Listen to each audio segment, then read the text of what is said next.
Bobi Television Uganda yonna gy'osinzira okuba nga otuwuliriza n'okutugoberera kugamba nti ky'okola kye kisinga. Obadde okimanyi nti sente z'omuwi w'omusolo eziwererako ddala biliyoni 55 zaggiddwa oba zateereddwa mu budget y'eggwanga lyattu erya Uganda, era nga zino za kugulirira ba MP abagenda okuba nga bakola emirimu egy'enjawulo okusobola okukuumira Mu7 mu buyinza. N'ensonga ndala nnyingi nnyo ze bagenda okuba nga bawa ababaka bano okugezaako okulemesa enkyukakyuka yonna oba embeera yonna eyinza okuba nga ereetebwawo nga His Excellency Robert Kyagulanyi Ssentamu bw'atunnyonnyola.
Kyannaku nti ate abantu betwalonda okubanga batukiikirira ensonga zaffe ez'enjawulo ezituluma nga bannayuganda ate be bagenze ne beekobaana ne President Mu7 okulaba nga bamukuumira mu buyinza ne balema okutuusaayo ensonga eziruma omuntu wa wansi ate nga gwe gwabataala mu Parliament okubanga bagukolako.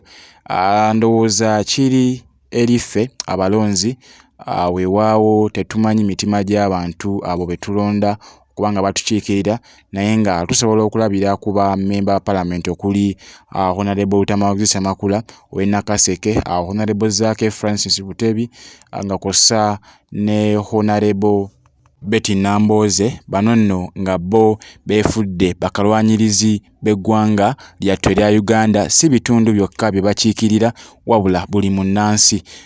Sigenda kubanga nsukkawo wano, ndowooza ensonga oziwulidde bulungi nnyo. Ayagala okubanga oyina ky'ozongerezaako osobola okubanga ogenda mu comment section, nja kubanga nkuddamu. Oba olina ekibuuzo kyonna osobola okukiteeka awo bunnambiro, oba nja kubanga nkuddamu ekibuuzo kyonna ky'onaaba oyagala okubanga omanya.